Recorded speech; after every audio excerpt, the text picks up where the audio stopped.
एक क्वेश्चन और देख लेते हैं। अननोन 3 है एक्स वाई जेड, इक्वेशन 4 है। तो देखते हैं 3x plus 2y plus 2z equal to 1। अगली है x plus 2y plus 0z equal to 4। यहाँ 0x plus 10y plus 3z equal to -2।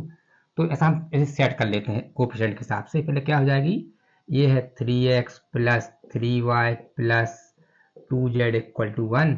अगली इक्वेशन को लिख सकते हैं x plus 2y plus 0z equal to 4। तीसरी इक्वेशन है 0x plus 10y plus 3z equal to -2। फिर है 2x minus 3y minus z equal to 5। तो यहाँ ये कितना हो जाएगा कोफिशिएंट, ये हो गया 3, 3 और 2, और ये हो गया 1, 2, 0, और ये हो गया 0, 10, और कितना हो जाएगा 0, 10 और 3, और ये हो गया 2, -3, -1। और इसका b कितना हो गया, b मतलब कॉलम मैट्रिक्स कितना हो जाएगा 1, 4, -2 और 1, 4, -2 और 5 हो जाएगा ये, ठीक है ना। इतना हो गया, ठीक है। अब a डॉट डॉट b देखिए, इसका a डॉट डॉट b मतलब बीच में डैश डैश करके हमने इसको लिख दिया हमने। तो कितना हो जाएगा 3, 3, 2, 1, 2, 0, 0, 10, 3 और 2, -3, -1। और यहाँ क्या लिखा हमने, कॉलम 1, 4, -2 और 5। अब हमने क्या बताया था रैंक निकालते समय कि इस लाइन में कहीं 1 है तो हम इंटरचेंज कर लेते हैं, क्योंकि लाइन है ऊपर वाली लाइन को नीचे नीचे कर दिया तो हमें उतने डेटा हमें छोटा मिलेगा, सही है कि नहीं है। तो हमने यहाँ क्या किया कि यहाँ R1 को इंटरचेंज कर दिया हमने R2 से, जिसमें हमें डेटा थोड़ा छोटा मिले, हमें कंफ्यूजन कम रहे हमें। तो ये क्या हो जाएगा, ये हो जाएगा हमारा, क्या हो जाएगा 1, 2, 0, 4। ये a डॉट डॉट b हमारा हो चुका है कितना 1, 2, 0 और 1, 2, 0, 4। और ऊपर वाले नीचे ले आए थे हम, ये 3, 3, 2, 1, ठीक है ना। ये 1, 2, 0, 4 ऊपर ले आए और उसको नीचे ले आए। अब अगली क्या है, अगली है 0, 10, 3 और -2, और फिर है 2, -3, -1 और क्या है 5, ऐसी है, ठीक है ना। अब इसकी हमें रैंक निकालना है। रैंक निकालने के लिए क्या बताना पड़ेगा, पहले डायगोनल। डायगोनल क्या है इसका 1, 3, 3 और ये है 1, 3, 3, 5, यहाँ है डायगोनल इसका, ठीक है ना। 1, 3, 3, 5 मतलब 6 नंबर जीरो करने पड़ेंगे, 1, 2, 3, 4, 5, 6। अब इत्तेफाक से है तो हमें फिक्स ऑपरेशन में मालूम है, कौन सा फिक्स ऑपरेशन, R2 को चेंज किया हमने R2 माइनस R1 और R3 को चेंज किया हमने R3 माइनस R1 और R4 को चेंज किया हमने R4 माइनस R1। तो R3 तो ये R1 है, ये R2 है, ये R3 R4, ये पहली row, second row, third row, fourth row. तो R3 तो जीरो बैठा है, तो इसकी जरूरत नहीं है हमें, इसकी जरूरत नहीं है, तो थोड़ा इसको ऊपर लिखा, मतलब सीधा क्या किया R4 को चेंज किया हमने R4 माइनस R1। ये तो फिक्स ऑपरेशन हमने लिख दिया। अब नंबर जीरो होने के लिए कौन सा क्या इंटू होना है, हाथ रख के देखा, ये R2 है और ये R1 है, मालूम है ना कि ये R1 है, R2, ये R3, R4। तो हाथ रख के देखा, ये R2 3 है, R1 है, R1 में 3 का इंटू हो जाए तो 3 और 3 यहाँ आ जाए, तो R1 में 3 का इंटू हो जाएगा R1 में, इसमें तो जीरो हो जाएगा। अब इसको देखें R4 में 2 है, इसमें अगर 2 का इंटू हो जाए किसमें R1 में, तो यहाँ भी 2, यहाँ भी 2, हमारा काम हो जाएगा 0 बनाने का। ठीक है ना, तो इतना हो गया। तो जल्दी से हमने जिसका काम नहीं है ऊपर वाली रो को उतार दिया हमें जल्दी से। क्या है 1 2 0 और डैश डैश डैश डैश चल रहा है और ये 4। ठीक है, और यहाँ पर इसको बाद में निकाल देंगे अभी हम। इसका रफ निकाल लें R2 3 3 2 1, ये R2 है। क्या है 3 3 2 और डैश डैश कंफ्यूजन ना हो 2 1, डैश डैश हम ऐसे लगाते रहेंगे। ठीक है, और R1 में 3 का इंटू, इसमें 3 का इंटू हुआ है तो क्या हो जाएगा, यहाँ 3 का इंटू हुआ, 3 into 1 3, 3 into 2 6, 3 into 0 0, 3 into 4 12। Sign कौन सा है, माइनस का, तो ये माइनस ये माइनस ये माइनस ये माइनस, ये 0 हो गया, ये -3, ये 2 हो गया और ये -11 हो गया। सही है ना, तो 0 -3 2 और -11। अब ये वाली रो को तो कुछ किया नहीं था हमने, तो ये उतार दी हमने 0 10 3 और -2। अब इसका रिजल्ट R4 क्या है 2 -3 -1 5, R4 है 2 -3 -1 और 5, और बीच में क्या चल रहा है डैश डैश। R1 में 2 का इंटू, ये R1 है 2 का इंटू किया हमने तो ये 2 हो गया, ये 4 हो गया और 2 इंटू 0 0 हो गया, 2 इंटू 4 8 हो गया, क्योंकि 2 का इंटू हुआ है R1 में। माइनस का साइन था तो ये 0 हो गया, ये -7, ये -1 और ये -3, 0 -7 -1 और -3। ठीक है ना, और हमारा डायगोनल क्या है, ये हमारा डायगोनल है। अब इनका नंबर है, इनका नंबर है तो ऑपरेशन कौन सा लगाएंगे, ये R3 है तो R3 को चेंज किया हमने R3 माइनस R2, और ये R4 है, R4 को चेंज किया हमने R4 माइनस R2, क्योंकि R1 हो चुका है सब्ट्रैक्ट, ये फिक्स ऑपरेशन। ठीक है ना, तो हाथ रख के देखा, इस ये R3 है और ये क्या है R2। पहली बात, एक में माइनस एक में प्लस है, पहली बात तो प्लस साइन आएगा, जिसको जीरो करा जिससे कर रहा है अल्टरनेट साइन है तो प्लस आ जाता है। अब अगर इस R3 में 3 का इंटू हो जाए तो R3 में 3 का इंटू हो जाएगा 30 हो जाएगा, और R2 में 10 का हो जाए, अगर इसमें 10 का इंटू हो गया तो भी 30, और ऐड करोगे 30 + 30 तो वो जीरो हो जाएगा, -30 + 30 जीरो हो जाएगा। अब इसकी बात कर ले, यहाँ भी माइनस यहाँ भी माइनस, दोनों माइनस दोनों प्लस हैं तो यहाँ माइनस ही आता है। अब इसमें 3 का इंटू करना है, किसमें 7 में, 7 मतलब R4 में किसका इंटू कर दें 3 का, और R2 में 7 का इंटू कर देंगे, तो R3 में 7 का इंटू करोगे तो 21 हो जाएगा, तो इसमें कर दिया 7 का, तो यहाँ 21 यहाँ 21 हो गया हमारा काम।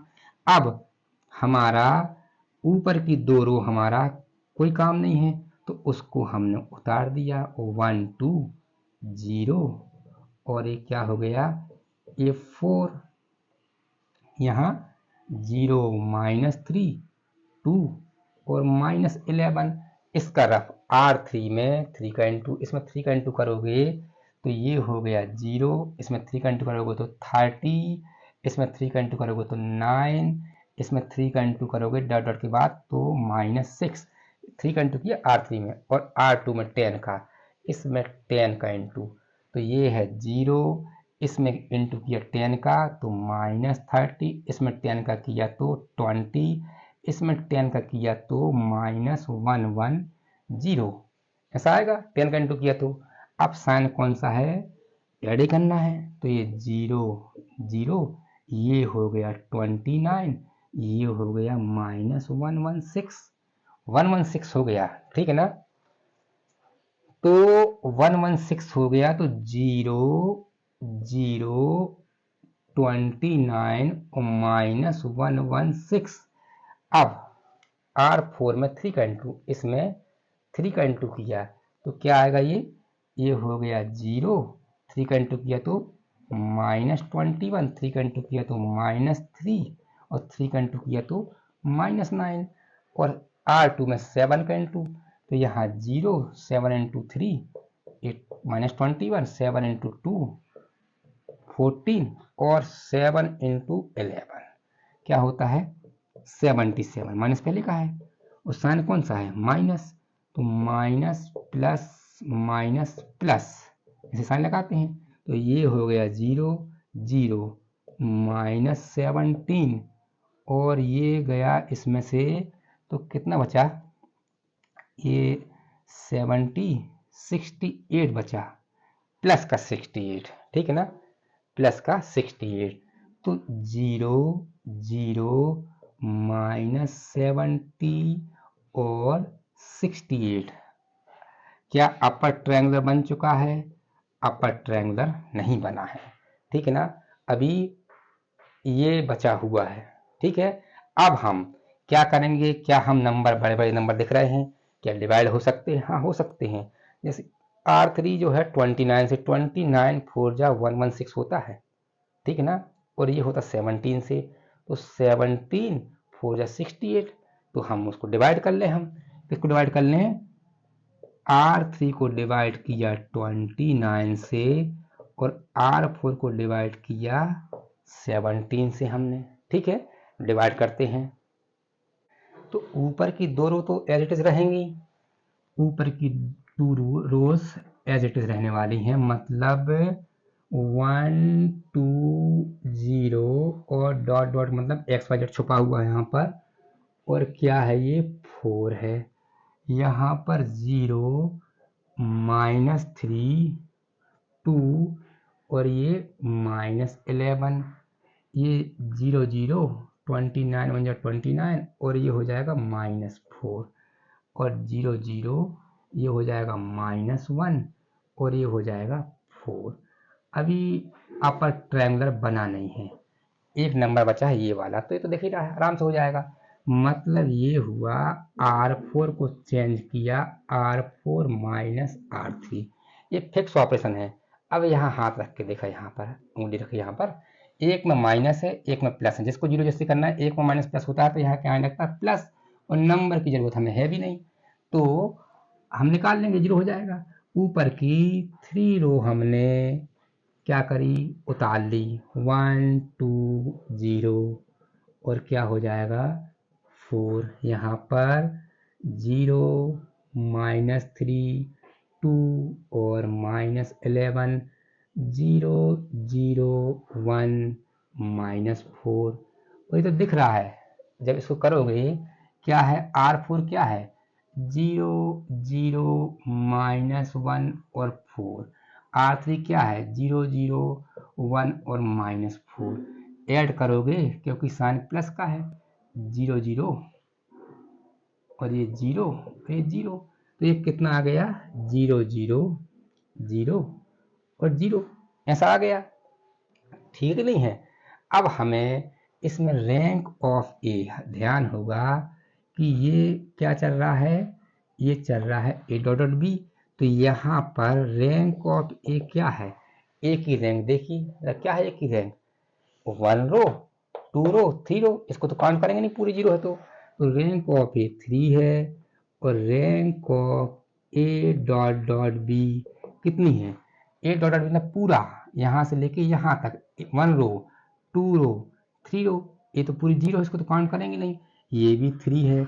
और अननोन कितने हैं हमारे, अननोन हमने कहा 99 तो 3 रहने वाले हैं, एक्स वाई और जेड, मतलब ये 3 हैं अननोन, तो अननोन की इक्वल रहती है ये एक्स नंबर वाई का जेड का, तो ये क्या है rank of A equal to rank of A dot dot B, equal होने से क्या होता है कंसिस्टेंट होता है, और ये 3 होने से क्यों, क्योंकि अननोन हमारे 3 हैं, अननोन मतलब X Y Z equal to unknown, तो क्या है यूनिक सॉल्यूशन है।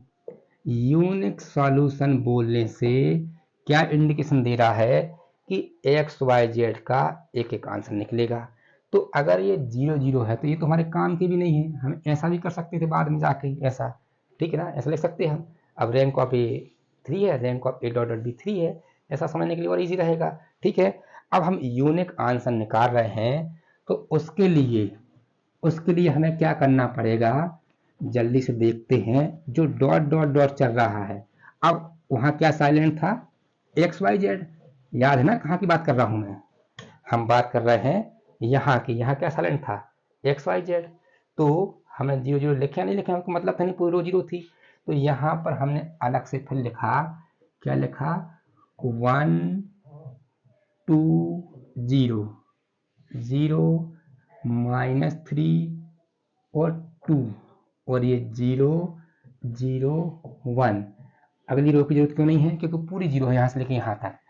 और यहाँ क्या छुपा हुआ था, यहाँ छुपा था एक्स वाई जेड, और इस साइड एक कॉलम के नंबर 4 -11 और -4, इतना हो गया। तो एक क्वेश्चन हमें मालूम है कि रो का कॉलम में इंटू करते हैं तो कितना हो जाएगा, पहले एक क्वेश्चन क्या हो जाएगी, 1x मतलब x plus 2y plus 0z equal to 4, इसका इसमें इंटू किया इक्वल टू 4। अगली 0x कौन लिखे अब, तो -3y plus 2z equal to -11, और third equation 0x 0y 1z मतलब z ही इक्वल टू -4। तो ये फर्स्ट है, ये सेकंड है, और ये क्या है, ये थर्ड है। तो दिख ही रहा है कि फ्रॉम थर्ड से हमें क्या मिला, z इक्वल टू 4 मिला। और फ्रॉम सेकंड में यहाँ z क्यों लिखी हमने, -3y plus 2 into -4 equal to -11, मतलब -3y -8 इक्वल टू -11, मतलब -3y इक्वल टू -11 प्लस 8। तो ये कितना बचा, ये बचा -3 बचा। तो माइनस से माइनस कैंसिल और डिवाइड किया इसको, तो y आ गया हमारा 1।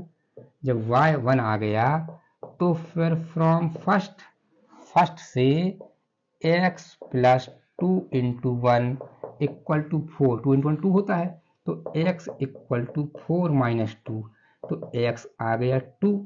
तो आंसर हमारा आ चुका है, क्या आंसर आ चुका है, x का आंसर 2 आया है, y का आंसर 1 आया है, z का आंसर -4 आया है। इतना आंसर है वो, ठीक है ना, इतना आंसर है, ठीक है, x का 2, y का 1, z का -4, ठीक है। अब देखिए क्या है, अब जल्दी से मैं एक दो बात और बताना चाहता हूँ कि जैसे एक मैं होमवर्क दूंगा, स्टूडेंट कई बार सोचते हैं कि क्या रैंक 4 इक्वेशन है, तो रैंक क्या 4 हो सकती है अननोन से ऊपर। समझिएगा बात को मैं क्या बता रहा हूँ। मान लीजिए ऐसा आ गया, ये 4 इक्वेशन थी यहाँ पर, लड़के बोलते हैं कि ऐसा हो सकता है क्या, इस टाइप से, ऐसा कभी नहीं हो सकता। क्यों, क्योंकि हम रैंक देखते हैं अपर ट्रायंगल बनाने के बाद। तो ये है इसका डायगोनल, ये डायगोनल है, मतलब जब तक इसको जीरो नहीं कर देंगे 5 को, जब तक हम देख नहीं सकते। तो अब दो ऑप्शन है, क्या ऑप्शन है कि रैंक ऑफ ए कितनी है, इसको छोड़ दिया, 1 2 3 रो, रैंक ऑफ ए 3 है, और rank of A dot dot B क्या है, 1 रो, यहाँ से यहाँ तक 2 रो 3 रो, इस बार ये भी काउंट होगी क्योंकि यहाँ से यहाँ तक काउंट करते हैं, ये 4 रो। तो ये क्या है, rank of A dot B 4 है। तो rank of A not equal to rank of A dot dot B जब होता है तो क्या होता है, इनकंसिस्टेंट, मतलब कभी दोनों की अननोन से ऊपर जा ही नहीं सकती, या तो नॉट इक्वल टू होगी या फिर उसी के बराबर होगी, उससे ऊपर जा नहीं सकती, जैसे मैंने बताया, ठीक है। तो दो क्वेश्चन होमवर्क में दे रहा हूँ, एक 4 इक्वेशंस वाला और एक 3 इक्वेशंस वाला। तो जल्दी से देखिए, हमें लिखा कि टेस्ट द कंसिस्टेंसी, होमवर्क है ये, test the consistency and solve them. पहली इक्वेशन है पहली इक्वेशन है x plus 2y minus Z equal to 3, 2x minus 2y plus 3z equal to 2, 3x minus y plus 2z equal to 1। अगली last है x minus Y plus Z equal to -1। इसको जब check करना है तो hint दे रहा हूं, लास्ट में ऐसी इक्वेशन बनेगी 1 2 -1, लास्ट की बात कर रहा हूं मैं, और ये 3 और क्या है 0 -6 5 -4 0 0 1 4 और 0 0 0 0। तो क्या है इसमें, रैंक ऑफ ए 3 है और rank of A dot dot B भी 3 है, मतलब यूनिक सॉल्यूशन का क्वेश्चन है ये, कंसिस्टेंट और यूनिक सॉल्यूशन। तो आंसर लाना है, जेड लाना है 4, वाई लाना है 4 और एक्स लाना है -1। बस नंबरों की यहाँ मिस्टेक नहीं हो तो इतना लास्ट में आंसर आएगा, मैच करते जाइएगा, ठीक है ना। एक होमवर्क और देता हूं मैं किसी का, अभी मैं यूनिक की बात कर रहा हूं मैं, एक क्वेश्चन और है सेकंड वाला कि x plus 2y minus Z equal to 6, 3x minus Y minus 2z equal to 3 और 4x plus 3y plus Z equal to 9। Hint दे रहा हूं, ऐसी मैट्रिक्स बन जाएगी लास्ट में 1 2 1 1 2 -1 और ये हो गया 6 और यहाँ 0 -7 1 और -15 और 0 0 और ये है 6 और -6। देख के लग रहा है रैंक ऑफ ए 3 है, रैंक ऑफ ए डॉट भी 3 है। तो जब सॉल्व करोगे तो x 1 आएगा, y 2 आएगा और z -1 आएगा, लेकिन पहले z निकलता फिर y फिर x, ठीक है। तो अभी हमने अभी देखा कि यूनिक सॉल्यूशन क्या कैसे निकलता है और उसके आंसर कैसे आते हैं, कंसिस्टेंट होता है और रैंक उसकी दोनों की अननोन के इक्वल हो, मतलब 3 के इक्वल हो तो यूनिक होता है। तो ऐसे हम सॉल्व कर लेते हैं। अब हम नेक्स्ट क्लास में देखेंगे कि इनफाइनाइट जब होता है, रैंक ऑफ ए और rank of A dot dot B 3 से कम हो, यानी 2 ही होती है, 1 तो आ नहीं सकती, 1 में तो बहुत बहुत छोटा हो जाएगा। तो 2 से कम हो, 2 से कम हो या अच्छा 1 भी आ जाएगा तब भी तो निकलना तो इनफाइनाइट ही है, 3 से कम हुआ इनफाइनाइट। तो कैसे करते हैं, ठीक है ना, एक क्वेश्चन हम देखेंगे नेक्स्ट क्लास में।